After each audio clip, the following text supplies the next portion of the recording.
Chapter 1 Death was my true birth. Asterisk unknown location, unknown time asterisk. Two men sped through the air. Their bodies flashed in and out of existence. A byproduct of the inexplainable speeds to which they moved. Their fists clashing and striking against a third person. All three sported bruises, cuts and abrasions all over their bodies. Clothes torn and bloody, none of the three seemed concerned though as they fought with every single iota of energy, every minuscule fiber of their beings. Raging auras of white flared around them, spluttering into and out of existence, as if struggling to maintain the power that was required to fuel them. For one man the aura flashed gold periodically before dying out. A clear attempt to draw at power and stamina that was just no longer there. A right cross from the golden wielder crashed into his target, driving the gray-skinned man back through a floating lump of stone. The solid composite shattered and the three men drove on, carried ever forward by their momentum into the abyss of endless darkness that lay before them. It appeared that they would move on forever when they vanished.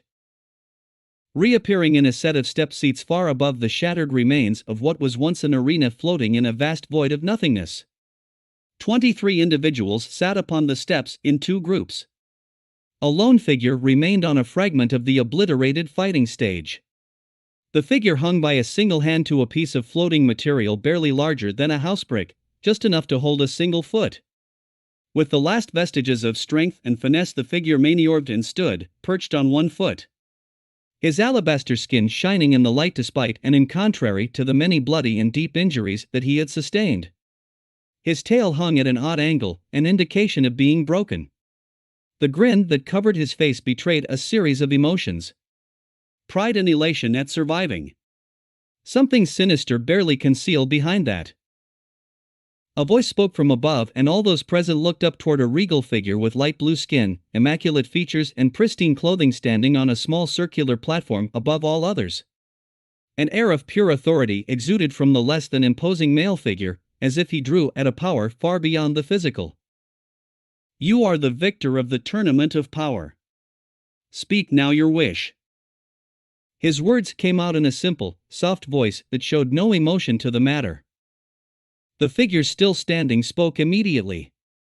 He knew what he wanted. The words already planned out. Invulnerability, eternal life and the power to slaughter the dirty monkeys.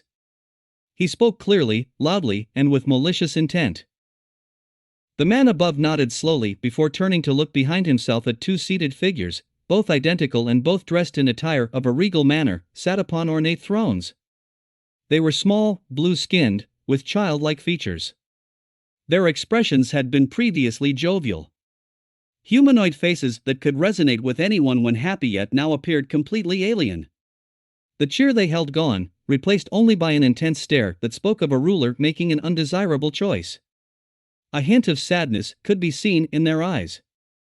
They were one and the same being, two versions of a signal entity from different times, the grand god of all, the Omni-King. A moment passed before being of the current time spoke. Selfish. A simple word, but then everything vanished. Nothing, not even total darkness, remained in the now perfectly empty void. Asterisk outside Kuo Academy, Kuo Town asterisk. A young man walked along the footpath toward the main gates of Kuo Academy. He appeared as most boys do in their mid-teenage years, having recently turned 15. He sported scruffy spiky dark brown hair almost black in nature, that no matter how he attempted to tame it, seemed to have a will of its own and stubbornly refused to bow down to any of his attempts at grooming, deep dark brown eyes and lightly tanned fair skin that was lucky enough to have not been ravaged by acne. For this boy the brickwork walls were as unresponsive to him as the students that passed him. He had lived in Kuo Town nearly his entire life and hardly anyone knew he was here. In fact, it would be fair to say that he blended into a crowd almost too well. He did not stand out in any regard that would bring attention onto himself, almost the epitome of being banal. He was a good student but not the best. A decent athlete but not the most skillful. Attractive to look at but not outstandingly handsome. In his school uniform of a white button-up shirt, dark dress pants and embroidered blazer he was just another nameless face in the crowd. This would make some feel down, but if he was being honest with himself, that was how he liked it. The last thing he wanted to do was to ever call attention to himself. This, however, wasn't due to him being overly shy. He was a touch self-conscious, but he had good measure to be. Sometimes odd things happened to him. Things that he couldn't explain or fathom a reason for, and always when his emotions got the better of him. It had occurred almost 24 times in his life, and each was easily enough to reinforce in himself that he didn't want the hassle of the spotlight to expose him to the world. Entering through the main wrought iron gates of the school, the boy heard a loud ruckus. Even before he saw the cause of the commotion, he knew who had caused it. Matsuda Gen and Motahama Shinya, or as they were referred to in the school, the perverted duo. The two boys ran past with looks of mirth and terror in equal parts across their faces, being chased by a group of furious girls in sporting attire, most likely for doing something foolish, inappropriate, and immoral again. The boy just ignored them and continued on his way into the large, well-kept school building. Once inside the main building, he moved directly toward his homeroom class. He entered and took his seat near the rear window. Looking out of the second-story room, he could watch as the majority of the student body moved into the building prior to the day's lessons. Today was like any other, yesterday, last week, and as he assumed all future days in his tuition would be. Soon other students filled the room, both with their presence and the sound of their conversations. The sensei entered last of all, and the conversations ended abruptly in a manner showing respect to their elder. The sensei began calling the roll. As he read through the names, he called Issei Hayadu. "Present, sensei," the boy by the window replied. Lessons for the morning concluded without any fuss or issue. Issei went to the cafeteria, bought his lunch, and found a quiet table to eat it alone as usual. While he ate, he observed the people around him enjoying their own food and conversation. He pondered for a moment if strange things ever occurred to them or if their lives were simple and ordinary. He then returned to his classroom to continue with his mid-afternoon lessons. A rather dull and long-winded literature lesson, and then he had physical education and a science double period to round out the day. At least the end of his day would be spent on subjects he enjoyed. Issei took the required notes for the literature lecture despite almost failing to stay awake at the teacher's dull, monotonous voice. However, fortunately for himself, he prevailed in remaining conscious and was happy to stretch himself as he proceeded toward the locker rooms and changed into his sporting attire, consisting of a white shirt and dark blue shorts, before he then made his way to the gymnasium and awaited for the lesson to begin. Personally, this was his favorite class. Something about the competition of sports and physical activity had always appealed to Issei. If he hadn't been so concerned about keeping a low profile, he would have joined a sporting team with all enthusiasm, most likely baseball or football, which he considered himself quite good at. The coach addressed the class and told them that, due to their good performance throughout the term so far, that today they would be playing dodgeball as a reward. Issei moved onto the basketball court with the rest of the class as the game began. Immediately he found himself enjoying every aspect of the competition. Dodgeball was another game that Issei found he had an affinity for playing. He always seemed to be a step ahead of the opposing thrower. As the two teams whittled down to only a few members each, Issei was targeted with more frequency. Often though, as the ball would be traveling through the air toward him, Issei could swear that time would slow or skip for a fraction of a second, allowing him to sidestep left or right with relative ease, and he even caught a few throws that most would say were quite difficult or nigh on impossible to catch. Despite this advantage though, his unease at appearing too skilled had him avoid saving other team members outright regardless of his rather competitive nature. "Alright Hayadu, let's see just what sort of stuff you're made of," the coach called. Issei glanced toward the tall, well-built man standing cross-armed by the far gymnasium wall with the majority of the class. Some students were watching the match, others chatting in small groups, having been caught or knocked out of the game. Issei, now the only member of his team against the remaining three opponents, ducked to his right as a red rubber ball passed by dangerously close to his left shoulder and simultaneously leaned back at his hip so that he could dodge a white stripped ball. As the stripped ball passed by, Issei shot his right hand out, snatching the ball from the air and bringing the opposing team down to just 2. Issei stood up straight and looked at his remaining opponents, one with a ball in her hands and a boy standing cautiously watching Issei from his side of the court. Issei dashed toward the halfway line and the girl threw her ball at him. He slid under her shot and threw his ball at her. It struck her left leg, taking her out of the match. Both Issei and the other boy scrambled toward the balls closest to them. Issei grabbed a ball and twisted his body around to look at his opposition just in time to be hit in the chest by his opponent's ball. Issei dropped his ball, his competitive side disappointed at his loss whilst his cautious side was glad to avoid the cheering and clapping of the rest of the class. A few students still spoke well of his efforts and offered mild congratulations. Class ended shortly after the balls and cones used to mark the field of play were returned to the storage room. Issei moved towards the locker rooms to change. He deliberately trailed behind some of the class as he did so. As he walked, Issei noticed a girl to the side of the class staring toward him. Or was it at him? He couldn't really tell. Issei chanced to glance toward the girl as he entered the change room. She was a rather pretty girl, a bit shorter than himself with a slim figure, long black hair, and her violet eyes were definitely staring directly at him this time, in an almost hypnotic way. Issei only let the girl's gaze trouble him for a few minutes before he ignored it and told himself to stop worrying over nothing. He showered quickly before changing back into his uniform and leaving the locker room. Exiting, he took a long glance around and confirmed that he was in fact alone. As Issei entered the science lab, he found that most of the class had already assembled, only a few students were still making their way inside. He placed his belongings into a small row of cages to the back of the room that were used to house personal effects during practical lessons like today's. With the class finally assembled, the instructor spoke up. A tall woman in her late 30s with auburn hair and a fake tanned complexion that seemed to contrast rather abruptly. Today will be conducted in pairs, each of you pair up. I will give you a few minutes. Then I need each pair at a station with a complete set of equipment. I will give you all 5 minutes. Go. Her words prompted chaos as students began pairing up and grabbing items in a seemingly random manner.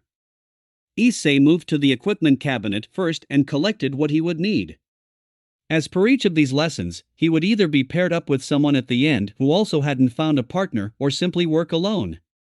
He had just finished setting up all of the equipment and opened the laminated worksheets for today's lecture when a soft voice spoke from beside him. Excuse me, the voice said with an edge of timidness. Issei turned toward the source of the voice and was taken aback to be looking at the same girl who had been staring at him in the gymnasium. She stood in the school uniform, but Issei couldn't say that he had ever seen her before today. He was wholly unaware that she was also a member of his science class.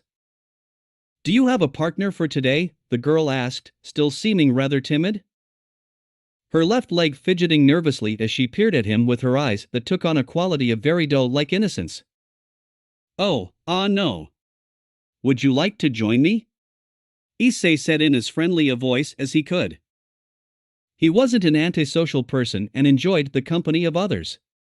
He was just always paranoid that something strange would occur and he would find himself in a compromised position. As such, he found himself keeping a solitary disposition. Thanks, the girl stated in a sunnier voice as she placed her own laminated sheets, notebook and pens on the desk beside him before she offered her hand to him. My name's Yuma Amano. I'm new to school here, the girl, now known as Yuma, said with a happy grin while Issei shook her hand. The lecture began shortly after the pair had introduced themselves and Issei took notes as best he could. The instructor spoke at a rapid pace whilst scribbling diagrams and instructions across 2 chalkboards and 4 whiteboards. The science lessons were always like this.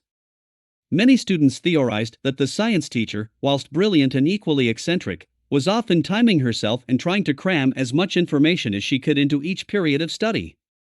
Both he and Yuma had found themselves having to multitask to take down all the required notes whilst also completing as much of the chemical compounds that they were instructed to make. Despite that, Issei found that conversation flowed quite easily between himself and the pretty girl. She asked friendly questions about his likes and dislikes whilst offering up things about herself in an open and relaxed manner.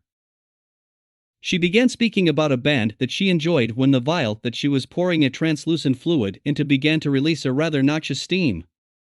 Miss Amano, that is too much chloric acid.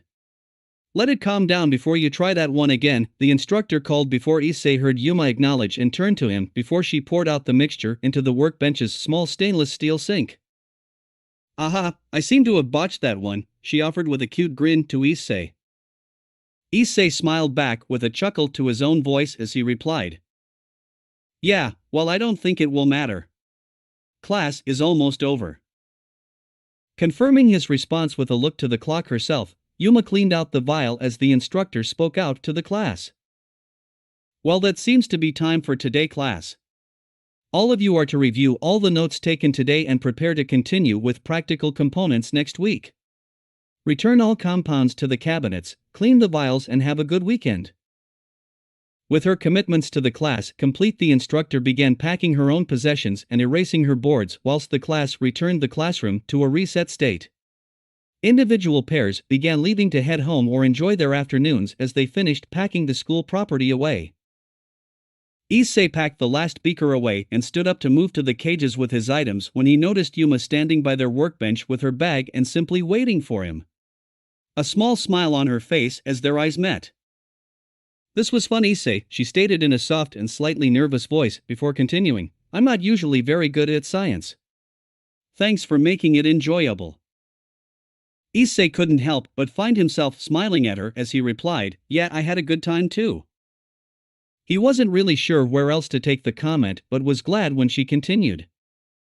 "So like I said earlier, I only just moved into town with my family.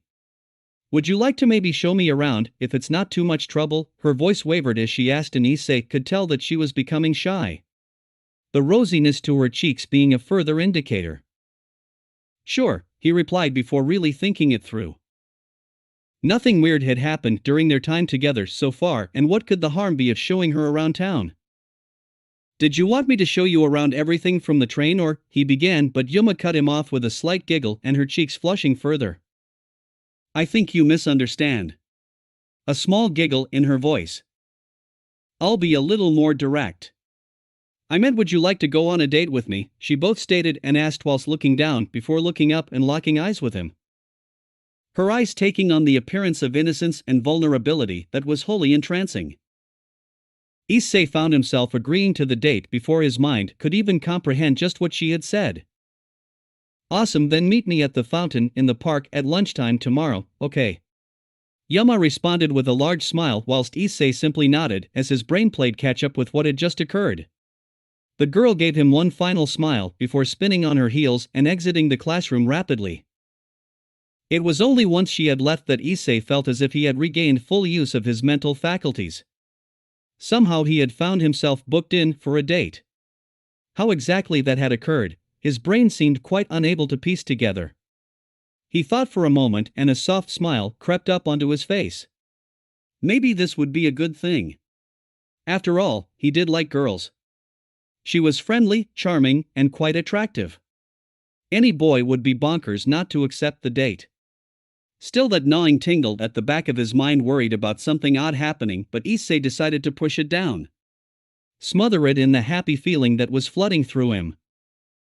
As he made his way home, his mind ticked over how he would do the date tomorrow. Even if it was only a one-off, he wanted it to go well. Some planning was in order. Gremory Mansion, Hell Rias Gremory lay stretched out across the thick velvet cushions of an ornate three-seat sofa in the spacious hallway of the enormous mansion that her family lived in, along with her brother's wife, many servants, and the other de facto members of their family. She was a tall and stunningly beautiful young woman of 16 years old. She had a gorgeous slim figure with a full bosom, pale porcelain skin, long elegantly flowing red hair and sparkling aquamarine eyes. She was currently finishing off her algebra homework whilst texting her best friend, Akino Himojima, the text conversation flowing easily between the pair as it always did, while Rias ignored any flirtatious innuendo that the other girl included. It was just who her best friend was, and Rias wouldn't change her for anything. It helped to distract her from the frustration of being forced to invest so much time into human studies that she felt probably wouldn't have all that much bearing on her adult life, but in the end, there wasn't much that she could do about it. Even in her position, her parents had insisted that she complete all the academic studies of both human and devil societies. They envisioned her future as a noble with a very well-rounded understanding of both the worlds to which she could inhabit. Rias' own diligent nature also forced her to never accept not striving for perfect, even in endeavors that she didn't truly enjoy. Her thoughts were disrupted as her brother called out to her, "Ah, there you are, Rias." Surzek's voice boomed in a way that was both loud but also caring and kind.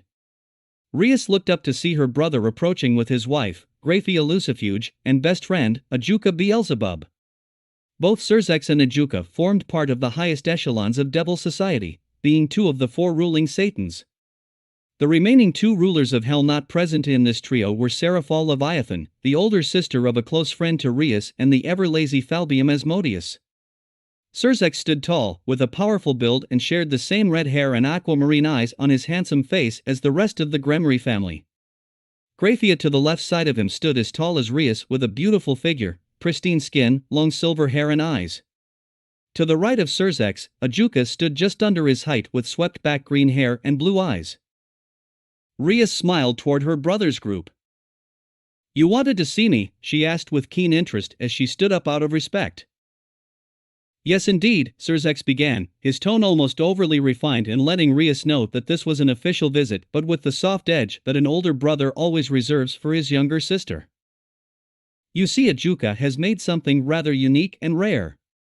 A one-of-a-kind invention, and so I was thinking that you might be just the perfect person to test them out." Rias' eyebrows rose in pleasant surprise as she stepped closer to the group. Ajuka was known for being imaginative and innovative far beyond what most scholars of Hell could achieve. Having the eccentric Satan devise something specifically for her was a boon she would not pass up on. Ajuka reached into a pocket on the inside of his jacket and withdrew a small white leather box with a polished golden ornate latch shaped into a ram's skull. He unclasped the latch and opened it for Rias to see inside. Rias looked into the box and saw a set of chess pieces, all a deep royal purple in color. Each pulsed slightly with a silvery sheen and vibrated in the fabric recess to which they sat. She looked toward her brother in mild confusion. "I already have a set of evil pieces though," she spoke mildly and with no offense meant in her voice. It was Ajuka who spoke next, his voice filled with barely contained excitement. "Ah, but you see, Rias, these aren't strictly evil pieces. I've changed them. Through tireless work and much hardship on my behalf, I have been able to infuse these pieces with the purest form of energy, true ki." Rias listened but was taken off guard. What had he meant by the purest energy and true ki? Her confusion must have read plainly on her face as Graphia stepped into the conversation. "As you know, the energy we use to form our magic, manipulate and enchant matter, power our technology and enhance our lives comes from the Shoki. Our mind energy. Ajuka has discovered two more parts to the energy that reside in every living thing but are far more difficult to detect, control and manipulate, the Genki, or body's vigor, and Yuki. Which I don't even really understand." Ajuka could barely contain himself as he continued to fill the gaps in the knowledge of those present. The Yuki is the mental courage of a being. Something intangible that is oh so difficult to measure. Without it though, the link between the Shoki and Genki has been missing for millennia. It was discovering the methods to harness and manipulate portions of Yuki that has allowed everything I have achieved here. But I still haven't explained why this is all so exciting. His voice trailed out as if building for a dramatic pause before he continued on. "You see, recent developments have had Surzex and I researching into the most ancient accounts of magical and energy manipulation. Vague references to the use of more powerful energies, vastly more powerful energies, encouraged us. With that encouragement we now believe we have harnessed some of that power into these pieces that contain all three elements, the Shoki, Yuki and Genki, or in layman's terms, the purest ki or true ki." Ajuka finished his burst with a shortness of breath and the almost wild look of a man who had stumbled upon something he believed would change the world. Rias listened intently to their words, enraptured to learn of something so potent that she knew nothing about. Another thought entered her mind and she spoke it. "How did you put this purest ki into the pieces though?" Ajuka smiled wryly and chuckled softly, very excruciatingly slowly and with a lot of difficulty. His words almost a sign of how much this undertaking had drained him.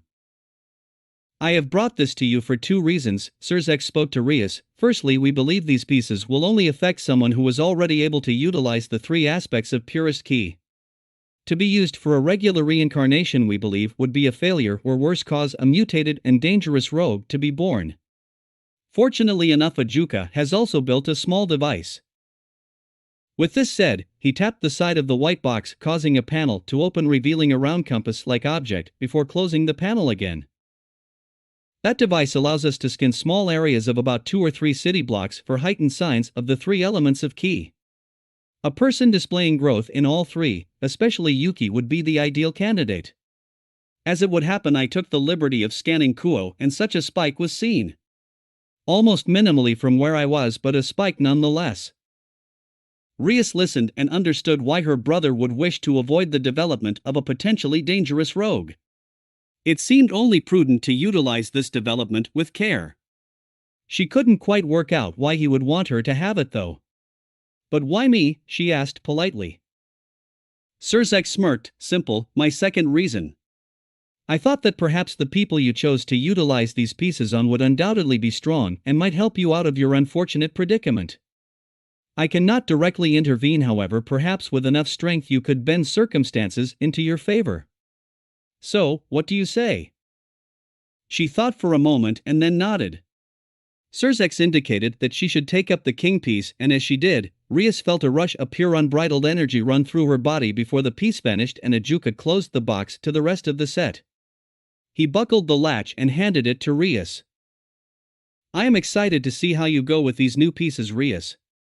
The excitement was close to overflowing in his voice again. Rias nodded again, feeling both energized and suddenly winded from intaking the key king piece. A thin sweat broke out on her forehead and an urge to sleep rose rapidly in her. Brother, may I be excused now? I feel rather tired and wish to rest. Rias almost struggled with the words. Of course, of course. Surzek's voice filled with compassion for his little sister. Rias bid farewell to Grafia and Ajuka before making her way toward her bedroom and heading directly to her bed. She didn't bother to shower or change, laying down in the outfit she had worn since arriving home and was asleep the absolute moment her head reached her soft satin pillow.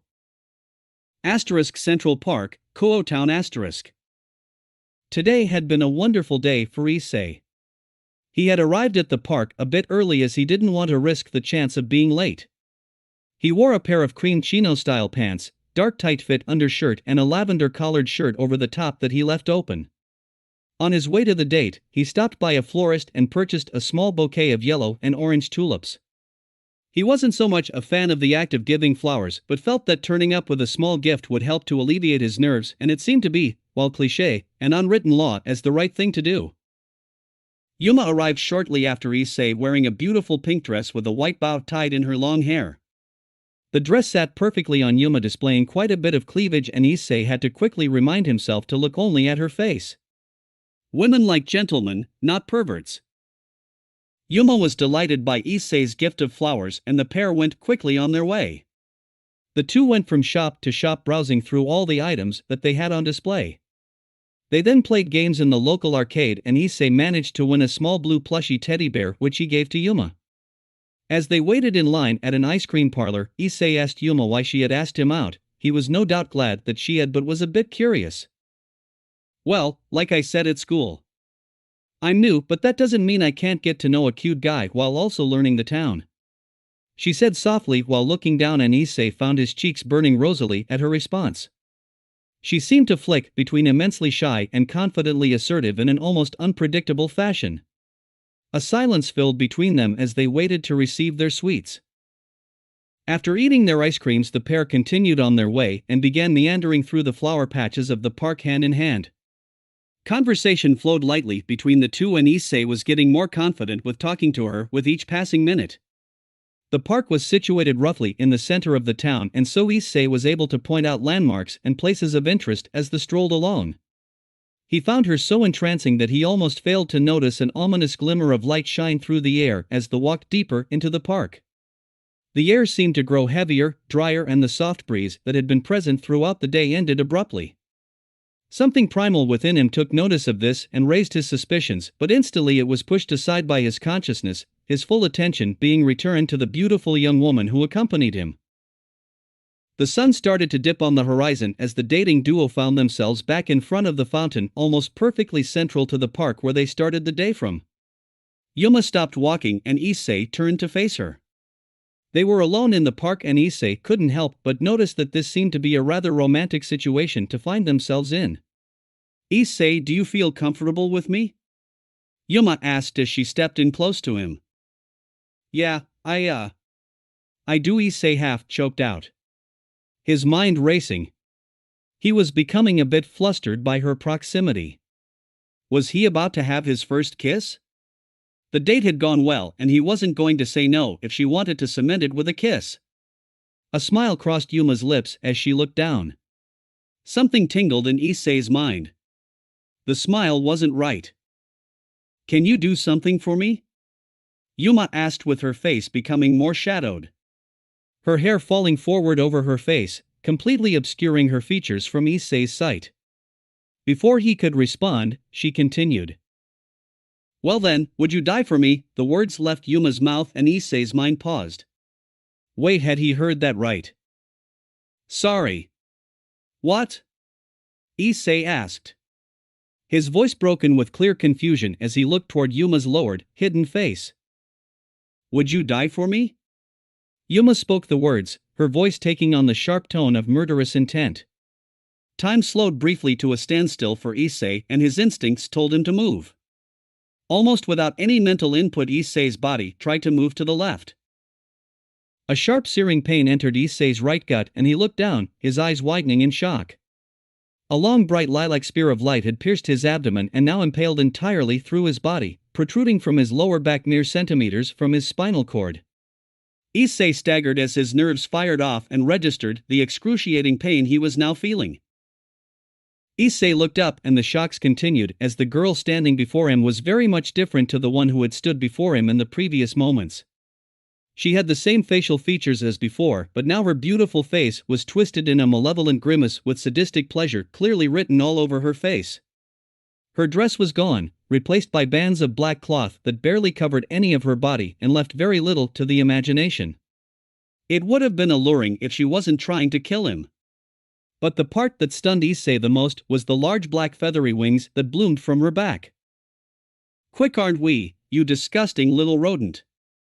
Yuma spat at Issei, her words harsh with clear contempt dripping from her each syllable. I will kill you this time. Another spear of light appeared in her hands, but as she went to thrust it through Issei, time slowed for him again.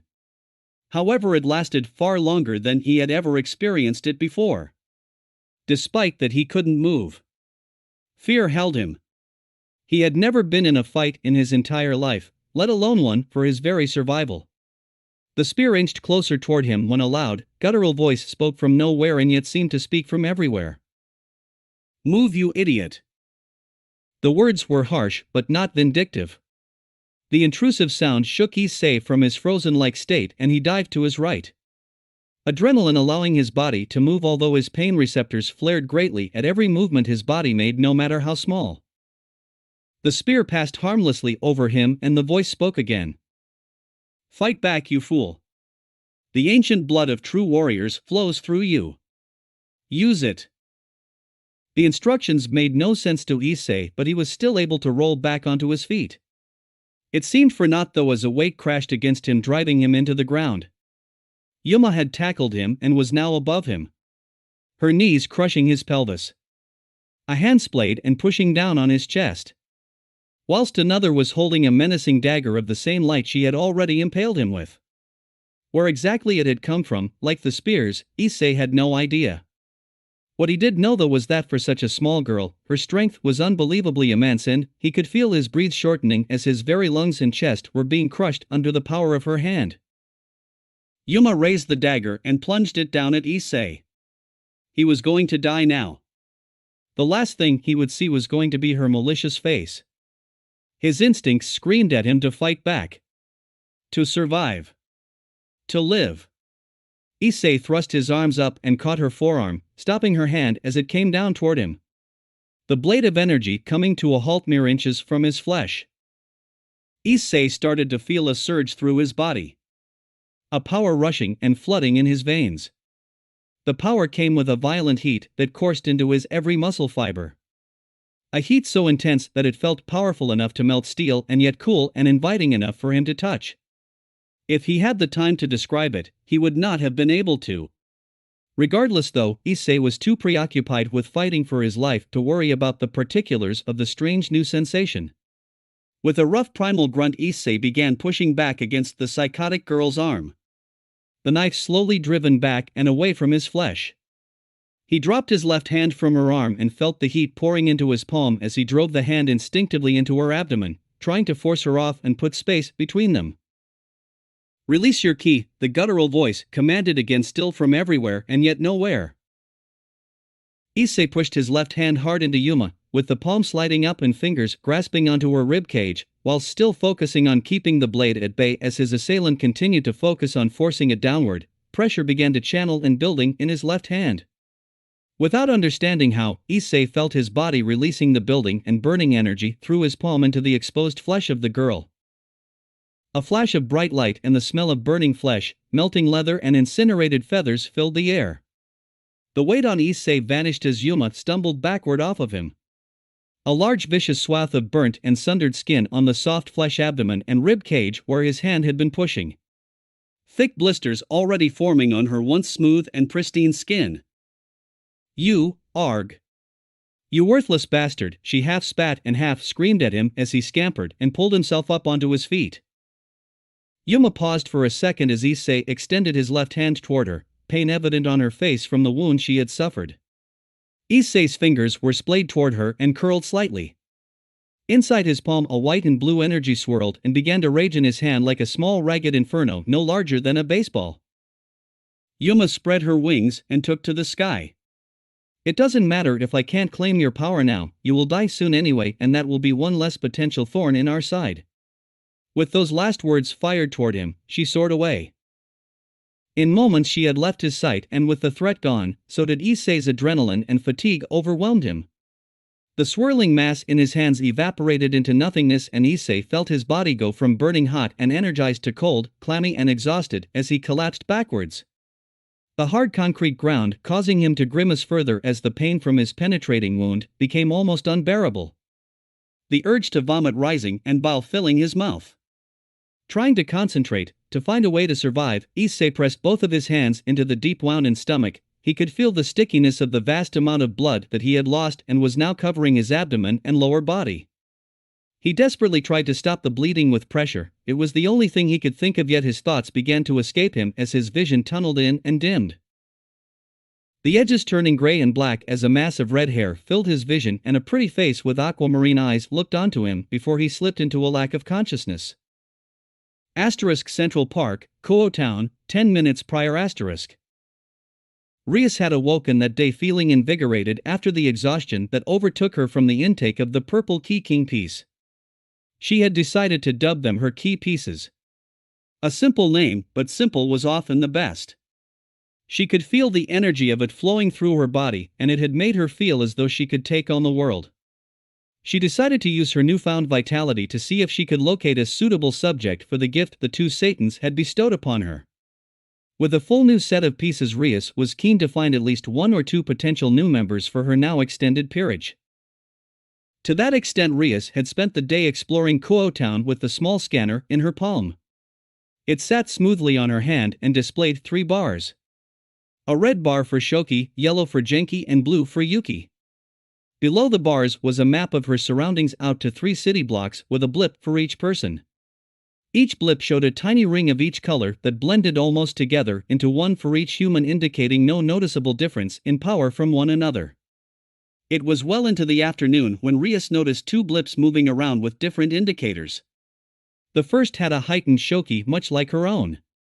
She knew that this wasn't a member of her peerage or a fellow devil, and so suspected another supernatural being, hoping it wasn't an angel. The second, however, caught her attention. All 3 elements were higher than any other human around. Significantly so. Not to the height of the potential angel's Shoki, but vastly greater than those around them. Rias tracked down the pair and after a moment of scrutiny was able to recognize them. It was a boy from her school whose name she couldn't place and a girl whom she knew had only recently transferred into the area. The girl's appearance instantly gave Rias misgivings though, as there was simply an aura to her that the red-headed girl found off-putting. The girl registered on the device as having the enhanced Shoki, and that alone almost guaranteed to Rias with the unpleasant aura of her that she was an angel, explaining her instant mistrust and dislike of her as well. The boy, however, she could not place. She had seen him a few times, but had always taken him for just another human. She decided to observe the pair and stayed far enough to be unseen but close enough to observe what was happening. So far nothing had piqued her interest as she followed them around town, the day being rather boring for her. Trailing around a couple on a date wasn't exactly her idea of an accomplished Saturday. Now the couple were standing together by the Central Park fountain. Despite her enhanced hair, Rias couldn't hear what they were saying but could see the romantic situation they were in and their lips moving. She moved to approach and found an almost translucent barrier preventing her from entering the park area. She grimaced as she realized that she had been too distracted in watching them interact so much that she hadn't seen the angel raise it. She began to channel her destruction magic into a coin-sized ball of crimson and black energy so as to pierce the angel's defensive measure when she felt a vibrating and rattling in the bag over her shoulder. She stopped and opened her bag. The white box containing the new pieces given to her by Ajuka were rattling and bouncing around violently among her other belongings. Rias cursed as she had been aware that she had been distracted and looked up with her eyes widening into shock and frustration. The boy was bleeding heavily whilst dodging a spear of light. He moved very fast to react to the spear, and it impressed her given his wounded state. His movement was for naught though as the girl, now dressed in a rather slutty outfit that Rias rolled her eyes at, tackled into him, driving him to the ground. Her knees crushed down onto his hips while a hand kept his torso in check. As she pinned the wounded boy to the spot, she summoned an energy blade in her free hand. Rias looked on with extreme disgust at her black wings, just as she suspected, an angel, but even worse, a fallen angel. Rias had been right to distrust her. Rias knew that if she was going to find out about this boy's strange readings, then she would need to act fast and save him. She refocused the small mass of her power, the Gremory family power of destruction, into her hand before pressing it into the barrier. The magical construct was more efficient than she expected, with it sparking and holding up against her for a few moments before shattering. The power of her family's destruction magic known for annihilating matter instantly. As her power broke the barrier, Rias watched as the fallen angel attempted to force the cruel-looking energy blade into the prone boy and was then surprised to see him push her back before a flash of brilliant light flared into existence, blinding her at the same moment as the barrier preventing her access vanished. As her sight returned, Rias was impressed with what she saw. Somehow the boy was back on his feet with a hand pushed out toward his adversary, the palm lined up toward her. In his hand, a swirling jagged mass of white and blue energy collected. Its violent nature exuded a raw and primal power that Rias could almost feel in the air. It was astounding and gave an impression of feeling just like the pure ki of her new pieces. How could a human be producing that sort of power? The question reverberating itself in her mind as she rushed forward toward the scene. Before Rias could reach and intervene, the fallen angel took flight, spat a few words at the boy that Rias could hear about denying his power, and then fled from the area. The boy managed to stay on his feet for a few moments more as the fallen angel vanished into the darkness before he collapsed backwards, sprawled out onto the ground. The energy he was producing vanished and Rias shook herself mentally. She was just watching stupidly instead of helping him. She bounded forward, closing the distance over to him in moments. Blood pooled thick on the ground around him, his skin looked clammy, pale, and sweaty.